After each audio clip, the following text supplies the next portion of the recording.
la parole de Dieu. Et pour ça, j'ai pris un texte qui se trouve dans l'Épître aux Éphésiens. Et je vais vous le lire, Éphésiens 2. Autrefois, vous étiez morts à cause de vos fautes et de vos péchés.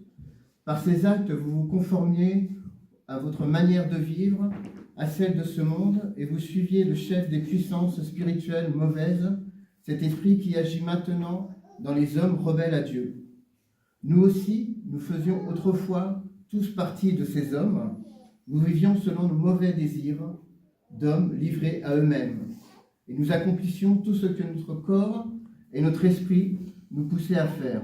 Aussi étions-nous par notre nature voués à la colère de Dieu contre le reste. Mais Dieu est riche en bonté, aussi à cause du grand amour dont il nous a aimés, alors que nous étions morts à cause de nos fautes, il nous a fait revivre les uns et les autres avec Christ.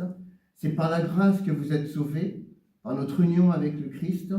Dieu nous a ressuscités les uns et les autres et nous a fait siéger les uns et les autres dans nos mondes célestes. Il l'a fait afin de démontrer pour tous les âges à venir l'extraordinaire richesse de sa grâce qu'il a manifestée en Jésus-Christ par sa bonté envers nous. Car c'est par grâce que vous êtes sauvés, par le moyen de la foi. Cela ne vient pas de vous, c'est un don de Dieu. Ce n'est pas le fruit d'œuvres que vous auriez accompli. Personne n'a donc de raison de se vanter. Ce que nous sommes, nous le devons à Dieu, car par notre union avec Jésus-Christ, Dieu nous a créés pour une vie riche d'œuvres bonnes qu'il a préparées à l'avance afin que nous les accomplissions. Dans ce texte de Paul, il nous rappelle l'œuvre de grâce de Dieu pour tous les hommes. Il a considéré notre nature pécheresse et il nous a amenés à considérer la grâce de Dieu qui nous sauve. Dieu, dans ce texte, nous rappelle plusieurs choses que nous allons voir. D'abord, on va essayer de définir un peu le mot grâce, qu'est-ce que ça veut dire. Il y a 3 définitions qui existent du mot grâce. Une en grec, qui existait quand la Bible a été écrite en grec, et ce mot signifiait se réjouir, tout ce qui brille, tout ce qui nous amène à de la joie. En hébreu, le mot grâce signifie regarder en se penchant, montrer de la faveur pour quelqu'un. Et dans notre dictionnaire français aujourd'hui, le mot grâce dit faveur envers quelqu'un, pour lui, être agréable, don accordé sans qu'il lui soit dû. Un des aspects de ce texte, en fait, souligne le fait que nous ne participons pas du tout à notre salut. C'est une œuvre pleine de Dieu. C'est lui qui nous a créés, c'est lui qui a fait les choses, c'est lui qui nous a donné la vie. Si nous sommes là aujourd'hui, c'est par sa grâce. C'est lui qui nous donne le moyen de respirer, comme disait tout à l'heure notre frère, et c'est vraiment une grâce. Ce texte, il nous dit que nous n'avons pas à part à notre salut, c'est dans le sens que notre nature pécheresse nous empêche de nous approcher de Dieu, nous empêche d'être sauvés. Malgré notre obéissance, malgré tout ce que vous pouvez faire pour plaire à Dieu, cela ne suffit pas. Je vais vous raconter une histoire. Nicodème, qu'on trouve dans l'histoire dans l'épître de Jean au chapitre 3. Nicodème était un chef religieux, c'était l'enseignant d'Israël, il connaissait la loi sur le bout des doigts, il appliquait la loi parfaitement, et un jour, de nuit, il va voir Jésus pour lui poser des questions. Il s'approche de Jésus et puis il lui dit « Seigneur, je sais que tu viens de Dieu par rapport à tous les miracles que tu as faits, ce n'est pas possible, tu viens de Dieu. » Et Jésus n'attend pas que Nicodème lui pose la question. Jésus lui dit tout de suite, Nicodème, pour entrer dans le royaume de Dieu, il faut que tu naisses d'eau et d'esprit. Amen. Il faut que tu naisses d'eau et d'esprit. Et Nicodème ne comprend pas et dit, mais Seigneur, comment un homme vieux peut-il retourner dans le ventre de sa mère et renaître? Et Jésus lui dit, ce qui est né de la chair est chair, ce qui est né de l'esprit est esprit. Amen. qu'est-ce que Jésus était en train d'expliquer à Nicodème? Il était en train de lui dire, Nicodème, malgré tout ce que tu as fait, malgré ton attachement à la parole de Dieu, malgré ton obéissance à la loi, cela ne suffit pas. Tu es un homme perdu. Si Nicodème était venu voir Jésus de nuit, c'était pour lui poser cette question. Parce que Nicodème avait un doute sur son salut. La loi n'a jamais procuré le salut. Elle n'était pas faite pour ça. Nicodème ne peut échapper à la colère de Dieu et à sa justice. Et nous, avant de connaître Jésus, c'était pareil. Tous les hommes ne peuvent échapper à la justice de Dieu, malgré toute leur bonté, tout ce qu'ils peuvent faire de gentil les uns avec les autres, donner de l'argent aux pauvres, tout ça n'est rien aux yeux de Dieu. C'est normal de faire le bien, c'est normal, mais ce n'est pas ce qui amène au salut.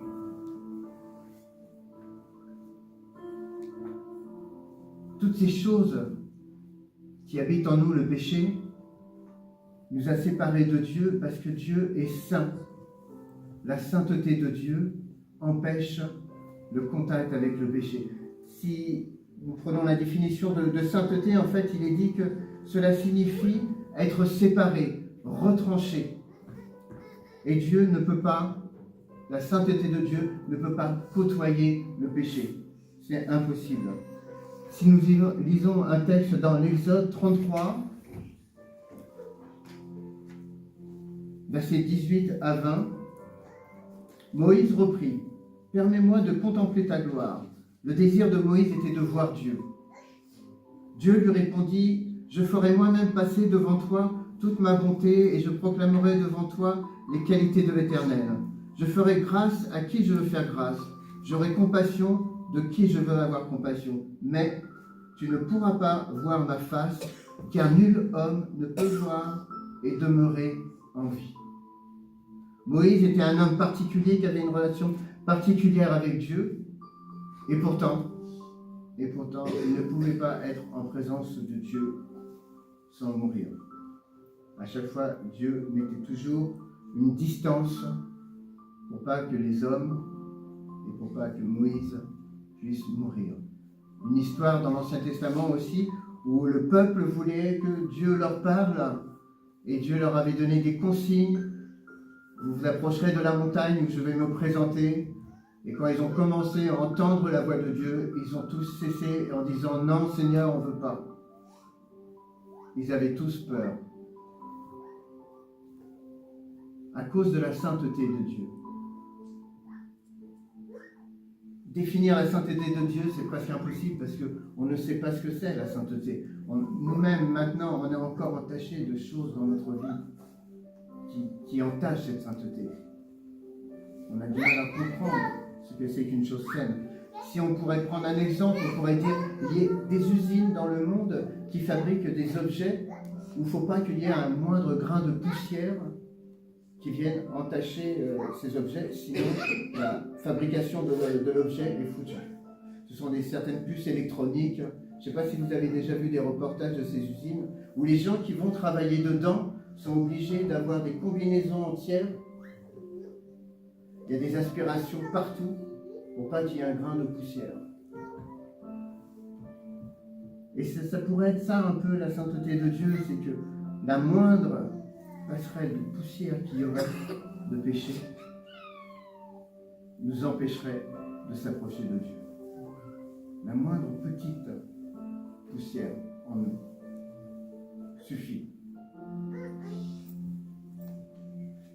Et dans ce texte d'Exode, il y a quelque chose de magnifique parce que Dieu va manifester sa nature envers tous les hommes, va manifester ses intentions. Il dit à Moïse, « Je ferai moi-même passer devant toi ma bonté, je proclamerai les qualités de l'Éternel, je ferai grâce à qui je veux faire grâce. » C'est l'expression de la nature de Dieu, son amour. Vous avez remarqué dans ce qu'il est dit, il n'y a pas du tout de jugement, il n'y a pas du tout de réprimande. si on pourrait traduire, je vous aime et je veux faire des choses pour vous.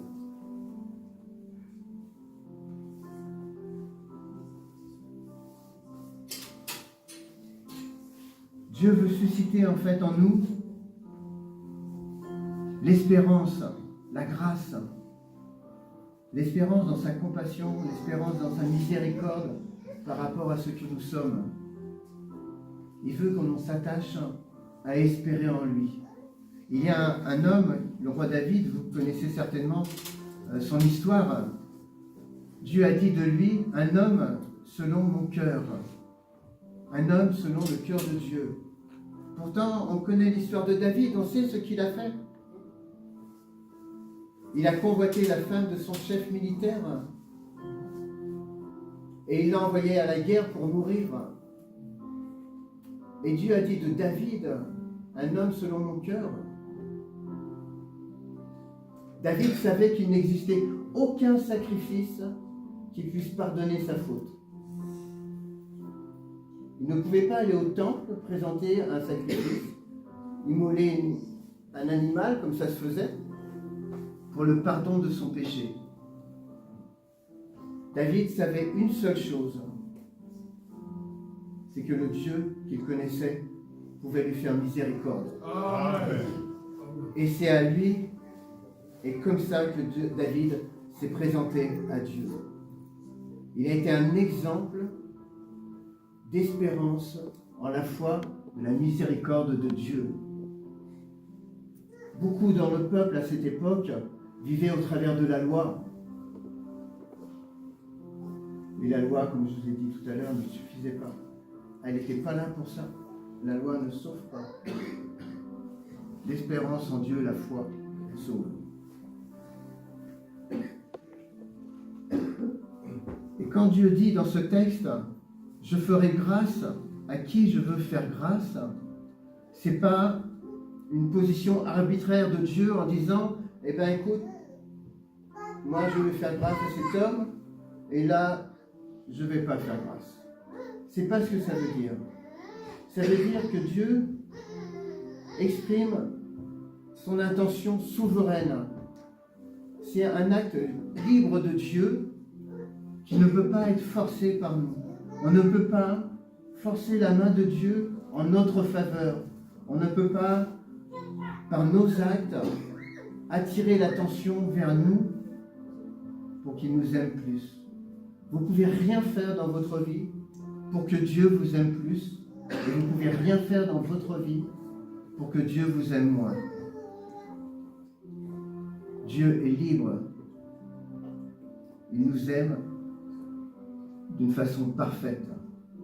On n'a pas besoin, nous, d'essayer d'attirer son attention sur nous.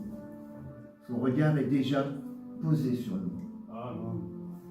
Son regard est déjà depuis longtemps, avant même que vous naissiez, son regard était déjà posé sur vous. Souvenez-vous de ce que la traduction en hébreu de grâce, se pencher pour regarder et avoir compassion. C'est un acte souverain de Dieu, libre, et Paul va le reprendre dans Romains 9, verset 15. Je trouve que c'est des passages importants. Mais alors, que dire? Dieu serait-il injuste? Loin de là, car il a dit à Moïse, je ferai grâce à qui je veux faire grâce, j'aurai compassion de qui je veux compassion. Et Paul rajoute, cela ne dépend donc ni de la volonté de l'homme, ni de ses efforts, mais de Dieu qui fait grâce, ni de notre volonté, ni de nos efforts. C'est juste un acte délibéré d'amour de Dieu envers nous. Dieu ne se dit pas non plus envers vous, je vais lui faire grâce, car je sais que dans quelque temps il va se convertir, il va changer, il sera fidèle, il donnera sa dîme régulièrement, il sera gentil avec tout le monde. Non. Dieu ne se dit pas ça. Parce que si Dieu se disait ça vis-à-vis des hommes, ça voudrait dire que son amour serait conditionné par nos actes. Ça veut dire que son amour serait conditionné par ce que vous allez faire plus tard quand vous allez le connaître. Et donc ça rendrait l'amour de Dieu conditionnel. Et je pose une question à ce moment-là et je me dis, que deviendrait le sacrifice de Jésus? À quoi servirait que Jésus soit mort si nous pouvons gagner la faveur de Dieu par des actes? Si nous pouvons gagner la faveur de Dieu par notre attitude? C'est impossible. Dans le texte que nous avons lu dans Éphésiens, de 8, il est écrit « C'est par la grâce que vous êtes sauvés, au moyen de la foi, et cela ne vient pas de vous, c'est un don de Dieu, et ce n'est pas par des œuvres ou des actions que vous aurez pu faire, afin que personne ne puisse se glorifier. »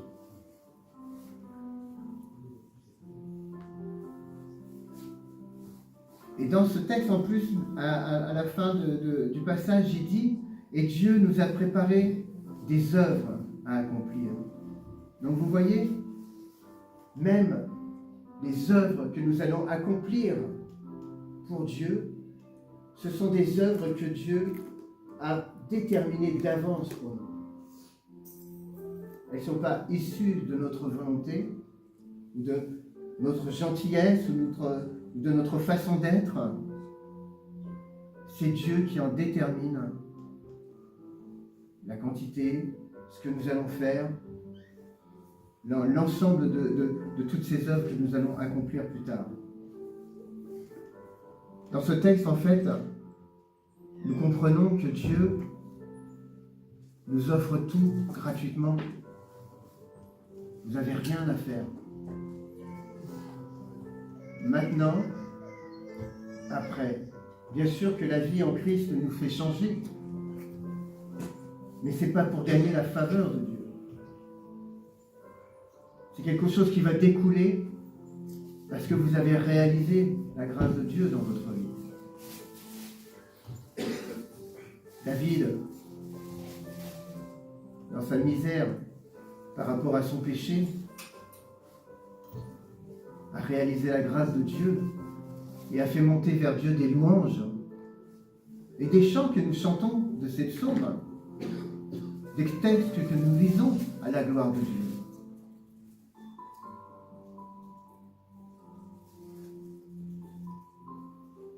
L'amour de Dieu, ce n'est pas un sentiment envers nous qui varie. C'est quelque chose de stable. Nous, nous aimons de façon un peu émotionnelle. Et donc, un jour, on est disposé à aimer quelqu'un, et puis le lendemain, eh ben, cette personne, on n'a pas envie de la voir. Nous avons des critères pour nous aimer les uns les autres. Il y a des personnes qu'on ne supporte pas, on ne les aime pas. Même après une conversion, ça n'a pas vraiment changé. Il y a toujours des gens qui nous agacent. Notre amour, il n'est pas, on va dire, vraiment fiable.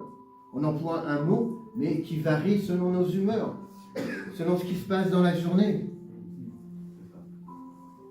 Mais Dieu, lui, son amour ne varie pas. Il vous voit vivre tous les jours, il me voit vivre.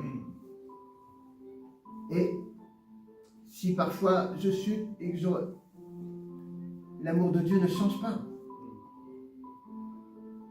Il ne varie pas. Il m'aime toujours de la même façon, de façon inconditionnelle. Je vais vous lire un texte qui reflète l'amour de Dieu, que tout le monde certainement connaît, que tout le monde a lu plusieurs fois. 1 Corinthiens 13. On connaît tous ce texte qui parle de l'amour. L'amour est patient, il est plein de bonté.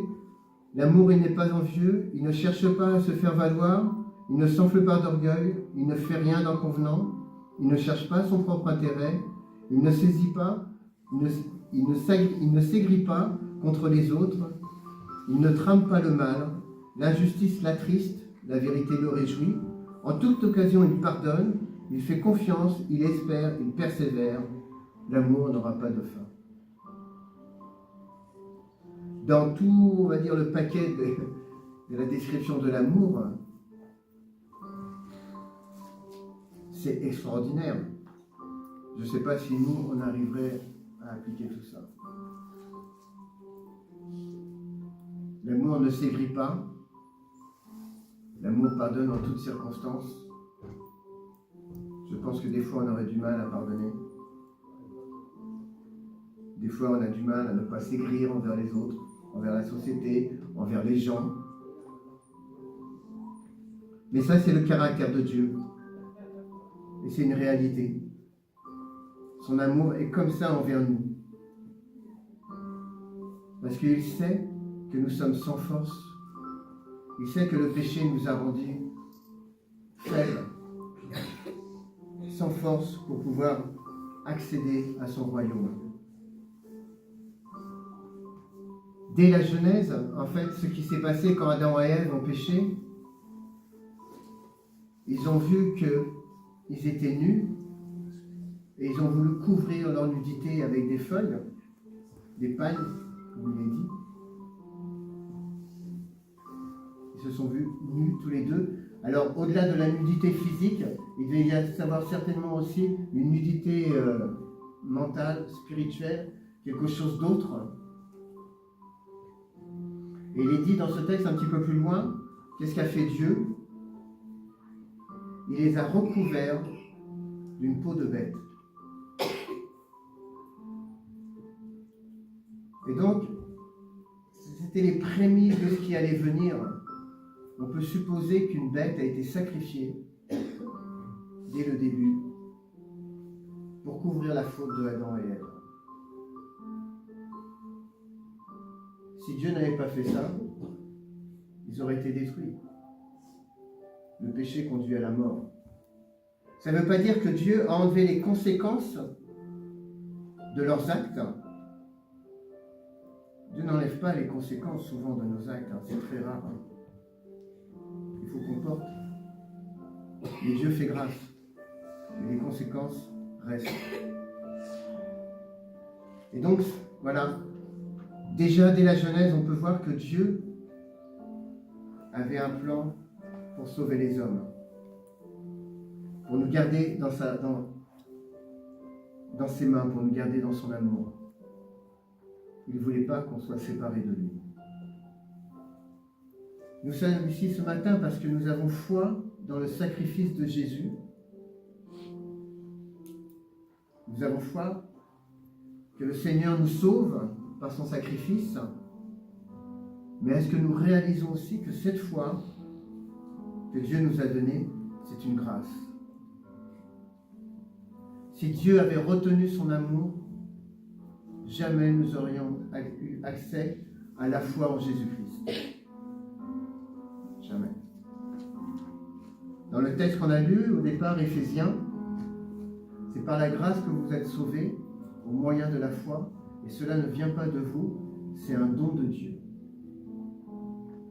Notre grâce, notre foi, je veux dire, qui nous permet d'avoir foi en Jésus, c'est quelque chose que Dieu nous a donné. La foi n'est pas quelque chose qui vient de nous, mais c'est quelque chose que Dieu nous a donné.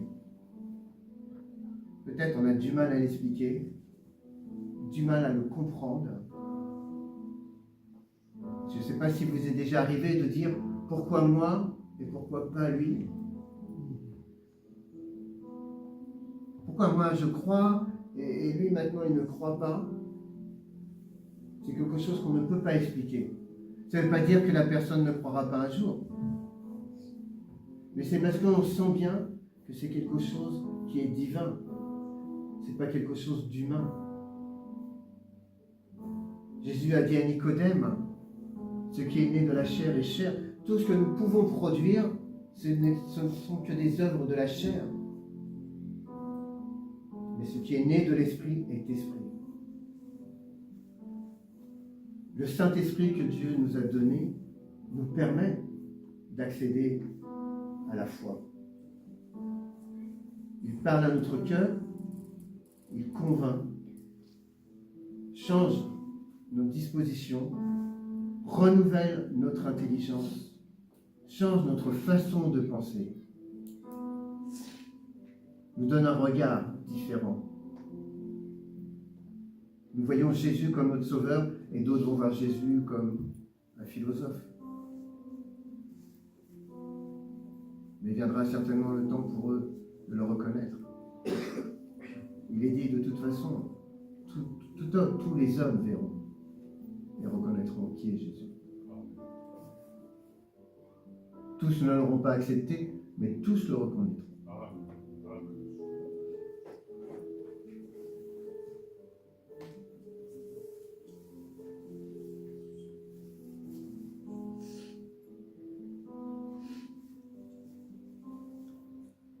Il y a un aspect aussi qui, quand Dieu a donné la loi à son peuple, la loi avait un but bien précis. En fait, avant Moïse, les gens vivaient sans loi. Il n'y avait pas de loi. Les peuples existant à cette époque vivaient selon leurs propres critères. Il n'y avait rien qui définissait que ce qu'ils faisaient était bien ou ce qu'ils faisaient était mal. Rien. Et donc la loi, elle est venue pour révéler ce qu'est le péché. Sans la loi, vous ne savez pas que vous péchez. Si dans la société, il n'y avait pas de loi, chacun fait ce qu'il veut. Si la loi vous dit il faut faire ça, vous êtes obligé d'obéir à cette loi. La loi vous dit ce que vous faites là, c'est pas bien, donc vous obéissez. Mais s'il n'y a pas de loi pour déterminer vos actes sont livrés à votre propre jugement, et vos jugements sont livrés au péché. Et donc vous pouvez laisser vivre en vous et laisser libre cours en fait au mal. C'est ce qui se passait à cette époque. Mais en fait, on va lire dans Romains 5, 20.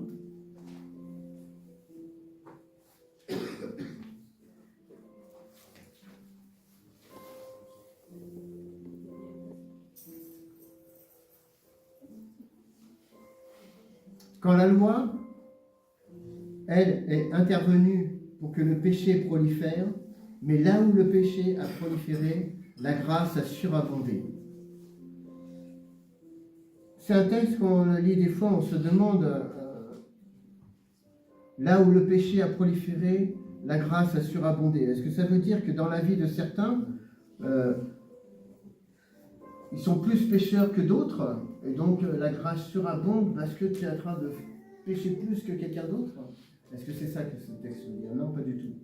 En fait, quand la loi a révélé le péché dans notre cœur, ce qui se passe, c'est que nous nous rendons compte qu'on n'a pas qu'un péché, on n'a pas que deux péchés, on n'a pas que trois péchés. On se rend compte au fur et à mesure qu'en fait, nous sommes que péchés pratiquement. Que dans notre cœur, le péché habite et nous sommes prêts à faire n'importe quoi des fois. On se retient, mais on sent que c'est là en nous. Là où le péché a abondé, la grâce a abondé. C'est-à-dire que quand Dieu a donné sa loi, qui permet de révéler aux hommes le péché, nous nous rendons compte que nous avons un grand nombre de péchés dans notre vie. Nos pensées, rien que nos pensées. Jésus est venu là aussi, dans nos pensées. Il a augmenté ce que disait la loi. Quand il dit, moi je vous dis que celui qui a déjà regardé une femme a déjà péché. Mais nous, on pourrait penser facilement que je n'ai que regardé, je n'ai pas péché. Et Jésus dit, si. L'intention était là. Il ne vous avait pas été donné le moyen de faire cette chose, mais l'intention était là si le moyen vous avait été donné. On voit ça souvent en état de guerre. Les hommes sont livrés dans la bataille, et quand ils conquièrent des villes, souvent on entend aux informations des exactions faites par des militaires. Pourquoi? Parce que peut-être que pendant ce moment, ils se trouvent dans une zone de non-droit. Il n'y a plus de règles. C'est le chaos, c'est la guerre. Fatigués, usés, etc. Et les hommes commencent à faire des choses terribles.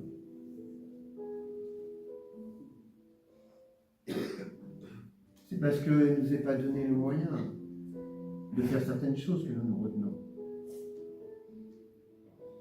Quand Jésus dit « Mieux vaut pour vous de rentrer dans le royaume de Dieu avec un œil en moins ou un bras en moins, si c'est par ça que vous deviez chuter. » Qui ici est prêt à s'arracher un œil ou se couper la main ou s'arracher un membre pour rentrer dans le royaume de Dieu? Jésus ne dit pas ça pour qu'on le fasse. Il dit ça pour nous montrer la gravité du péché, certes, mais aussi notre impuissance à pouvoir obéir à toute la loi. Notre impuissance face au péché.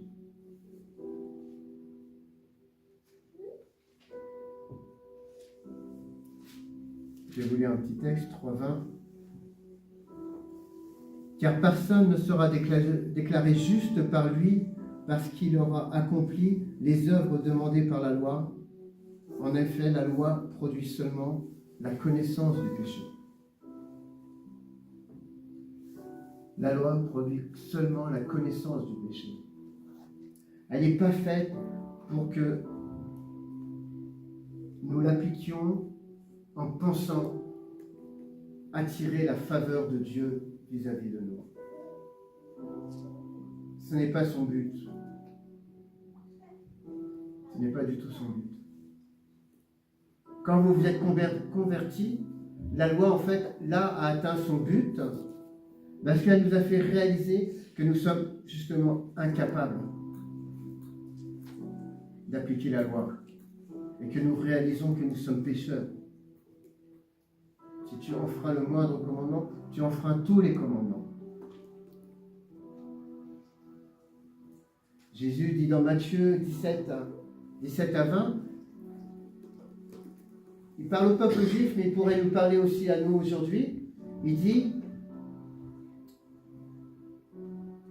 si votre justice, si votre façon de vivre n'est pas supérieure à celle de la loi et des prophètes, vous n'entrerez pas dans le royaume de Dieu.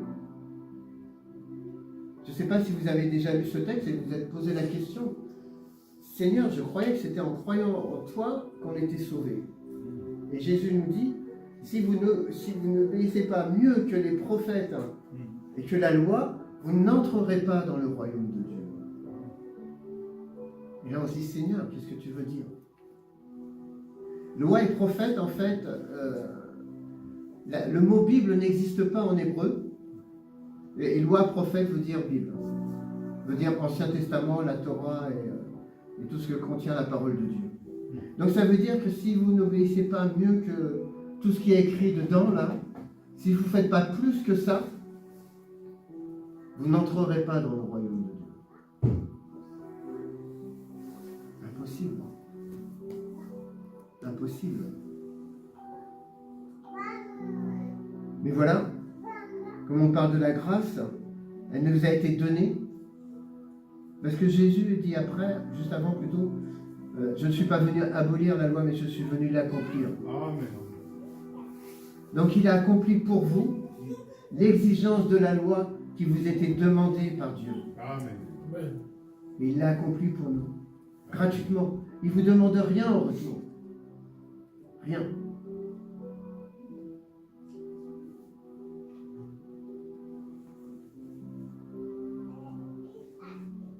Et en plus, j'ai noté un petit verset de Romains.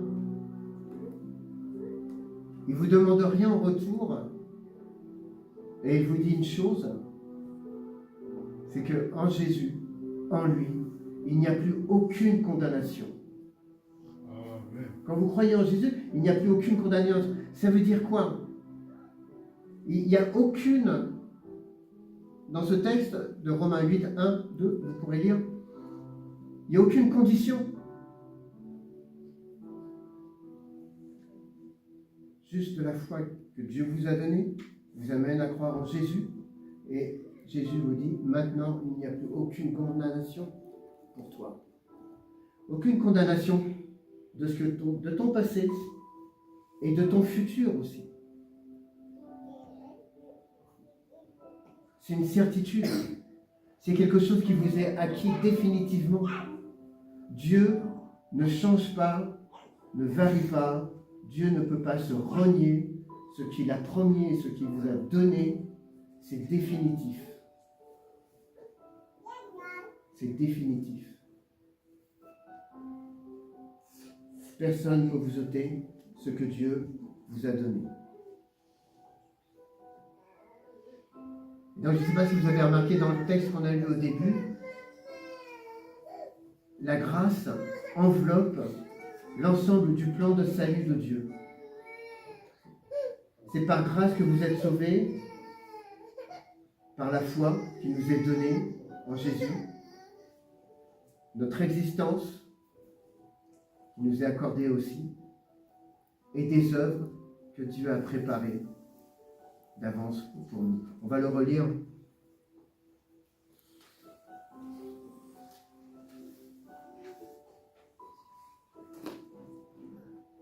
J'ai perdu mon marque-page.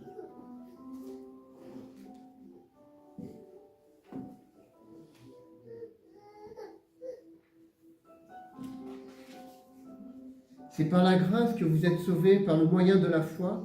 Cela ne vient pas de vous, c'est un don de Dieu.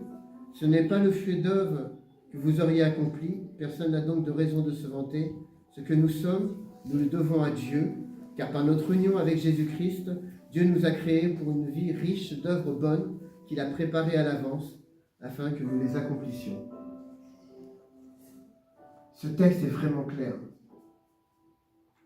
Tout vient de Dieu. Tout n'est que grâce. Tout est un don. Et nous ne méritons rien, et Dieu nous a tout donné. Et le texte, à la fin, je trouve assez pertinent quand il dit « Je vous ai préparé des œuvres à l'avance pour que vous les accomplissiez. » Et alors, on peut se poser la question, Seigneur, quelles sont ces œuvres que tu as préparées pour nous? Quelles sont ces choses? Alors, faire le bien, c'est normal. Nous n'avons pas à nous glorifier de faire le bien. C'est faire le mal qui n'est pas normal. Dans le monde, il y a plein de gens qui ne croient pas en Dieu et qui font le bien. Et je suis sûr que vous vous dites, heureusement, parce que sinon ce serait le chaos partout, quoi. Donc, ce ne sont pas vraiment ses œuvres. Ce sont des choses normales. On n'a pas à se glorifier de ce que nous faisons au quotidien, être gentil avec son voisin, etc., etc. Ce sont des choses qui sont tout à fait normales. Pour les enfants, obéir à ses parents, ce sont des choses qui sont tout à fait normales. Mais plutôt, ce sont des choses qui vont émerger de ce qu'on a compris de la grâce de Dieu.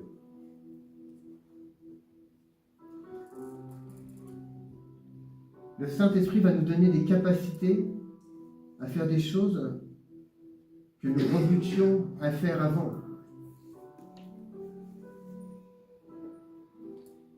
Maintenant que nous sommes en Christ, nous sommes les témoins de la grâce de Dieu en Jésus. Vous êtes d'accord? Dieu fait de vous des témoins. Allez par tout le monde, proclamez ma parole, etc., etc. Rendez témoignage de mon amour. Jésus dira, aimez-vous comme je vous ai aimé, à ceux-ci tous reconnaîtront que vous êtes mes disciples. Aimez-vous comme je vous ai aimé. Dieu, Jésus nous a aimés alors que l'on était opposés à lui par notre péché. On était des hommes et des femmes pécheurs, et il nous a quand même aimés. Et il dit dans l'Église, il doit être ainsi. C'est ce qui rendra témoignage. Est-ce qu'on s'aime comme Jésus nous a aimés tous? Est-ce qu'on se pardonne? Est-ce qu'on s'accepte? Est-ce qu'on a autant de compassion les uns vis-à-vis des autres, comme Dieu a eu compassion de nous?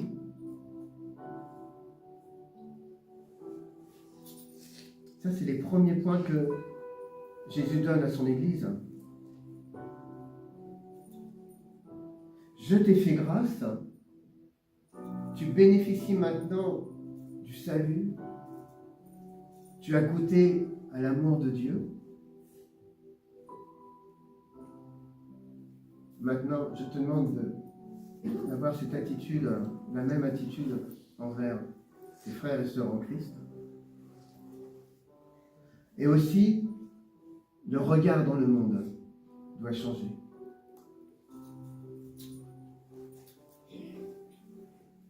Avant, nous étions, dans le texte qu'on a lu tout à l'heure de Romains, il est clair, nous étions avant perdus. Nous faisions partie de tous ces hommes dans le monde qui sont livrés à eux-mêmes.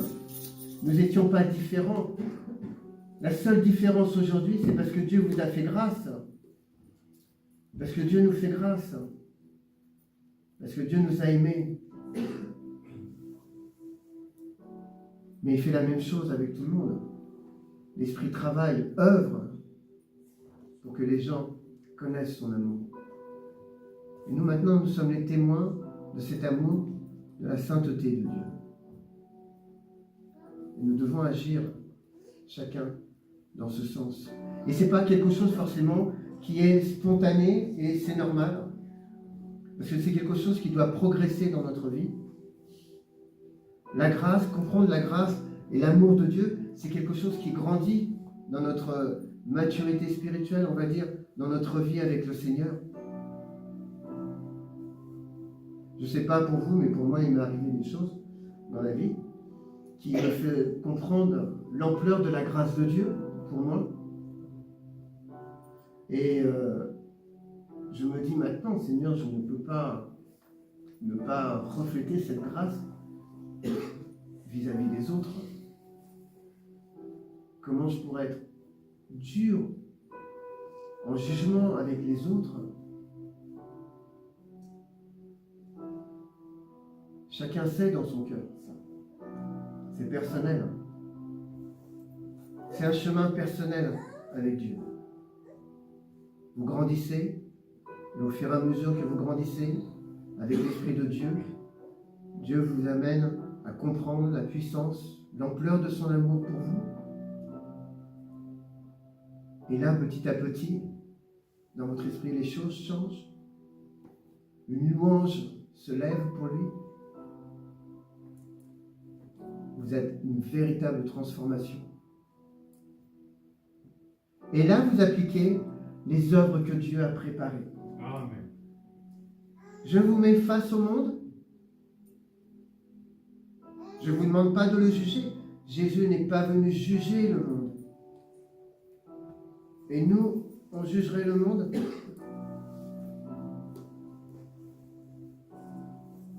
Non. Nous sommes témoins de son amour. Il n'y a pas 36 solutions pour rendre témoignage de l'amour de Dieu. C'est de manifester la même compassion que Dieu a eue vis-à-vis de vous.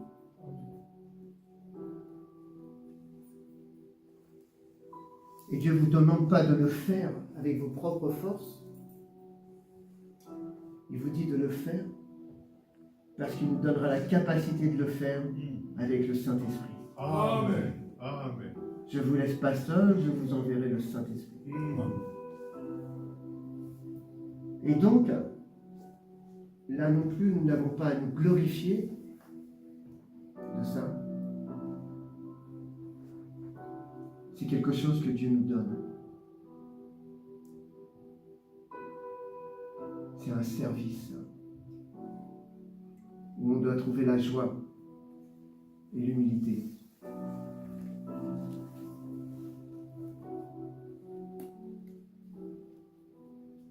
Il y a une parabole comme ça avec le juge qui libère quelqu'un qui devait beaucoup d'argent. Et cet homme, quand il a été libéré par le juge lui a fait grâce. Il rencontre dans la rue quelqu'un qui lui devait un petit peu d'argent. Il lui saute dessus. Tu vas me rendre mon argent.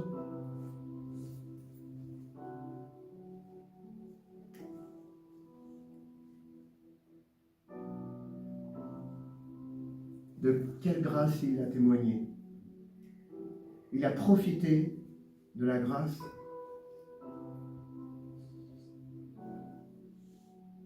C'est pas ce que Dieu demande qu'on soit.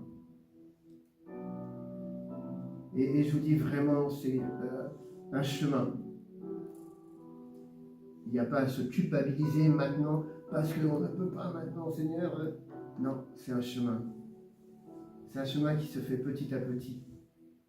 Et Dieu, il connaît vos vies. Il sait qui vous êtes. Il sait comment vous parlez. Il sait comment vous transformer. Il sait comment vous amener à ce point merveilleux. Où quand vous arriverez là, vous serez saisi par l'amour de Dieu.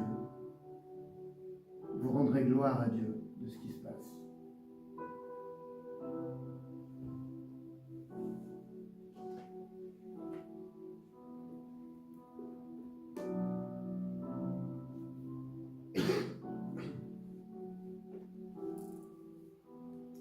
En fait, la grâce de Dieu pour nous est sans limite. Et les choses se transforment en nous, en fait, quand notre orgueil s'efface, petit à petit. L'orgueil, c'est certainement le point le plus culminant chez tout le monde. Ah, je ne vais pas m'abaisser à faire ça, je ne vais pas, non. J'ai ma dignité. Dieu aussi a sa dignité. Pourtant, n'est-il pas venu vers nous, dans la personne de Jésus, accomplir la loi, l'exigence de la loi à notre place et mourir sur la croix à notre place pour nous sauver?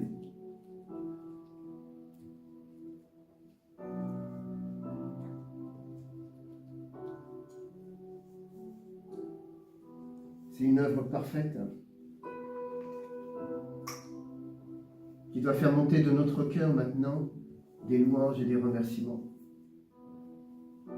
Pas une louange qui dit « Ah, c'est l'heure de louer le Seigneur, on va louer le Seigneur ». Non, non, non, c'est pas de ça qu'on parle. C'est une vie de louange. Notre façon, les gestes, tout ce que l'on fait devient louange à Dieu. Quand je parle, quand je pense, c'est une louange. Dieu, sers-toi de moi. Si vous dites ça, il va vous amener là où vous allez devoir le servir. Mais dans des endroits, des fois, que vous ne voulez pas. Devant des personnes que vous ne voulez pas voir. Devant des personnes que vous ne supportez pas, ou des actes, ou des choses comme ça. Et Dieu dira, mais là, tu vas me servir. Parle à ces gens. Si nous disons bonjour, si nous sommes aimables qu'avec les gens que nous aimons, Jésus dit, mais quelle gloire! Attendez-vous. Les païens ne font-ils pas la même chose? Moi, je vous dis, aimez vos ennemis. Amen. Ce sont pas, c'est pas des vains mots. Ce n'est pas des choses sur lesquelles on peut dire oui, mais. Non. Il n'y a pas de oui, mais avec la parole de Dieu. Amen. Prenons la parole, disons à Dieu, Seigneur, j'ai du mal à faire ça, je ne peux pas. Et laissons-la la travailler pour que cette chose vienne.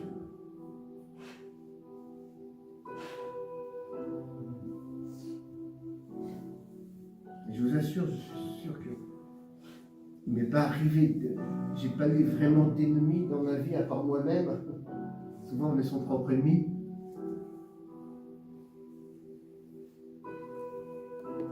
Et certainement que Dieu des fois me dit, mais Bruno, aime-toi. Pardonne-toi.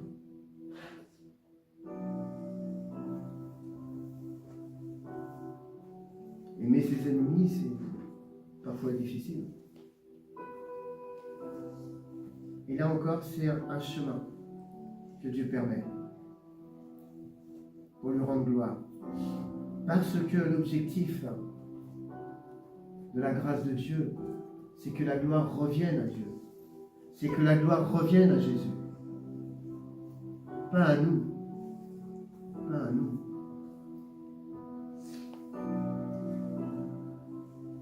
On ne veut pas se glorifier de tout ce que nous avons pu faire en Jésus.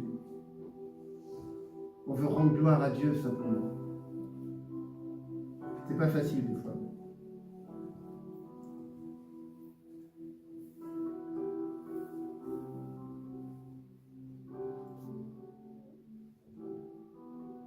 Tout nous a été donné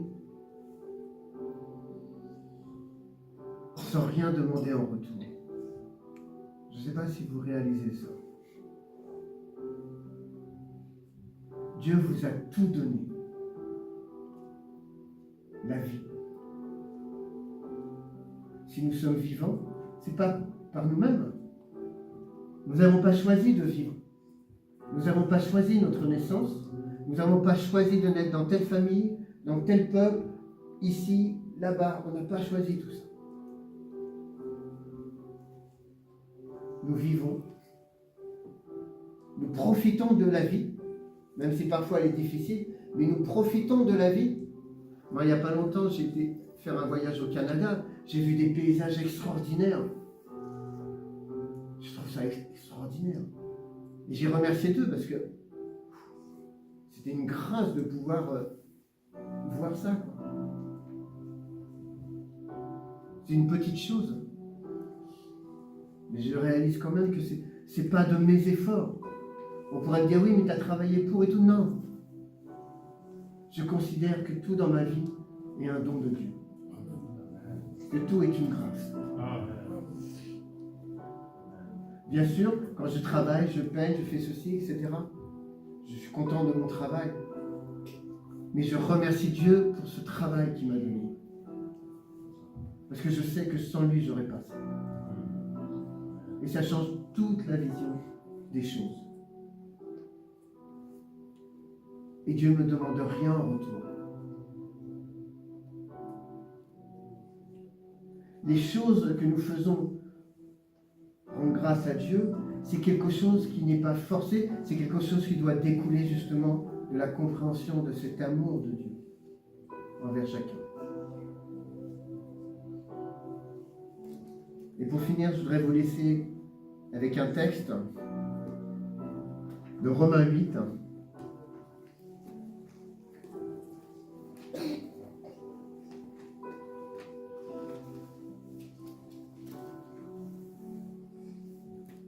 « 38 à 39.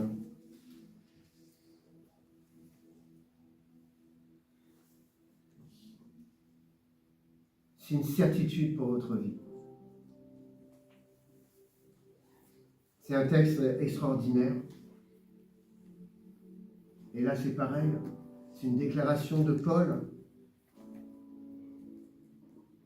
Une déclaration du Saint-Esprit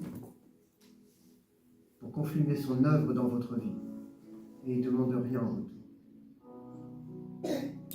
Si vous êtes en lui, c'est cette certitude maintenant pour le reste de vos jours. Oui, j'en ai l'absolue certitude, ni la mort, ni la vie, ni les anges, ni les dominations, ni le présent, ni l'avenir, ni les puissances, ni ce qui est en haut, ni ce qui est en bas, ni aucune créature, rien ne pourra nous arracher à l'amour que Dieu nous a témoigné en Jésus-Christ, notre Seigneur. Il n'existe rien qui puisse vous ôter l'amour de Dieu dans votre vie. Rien. Que son nom soit béni dans nos vies et glorifié. Amen. Amen.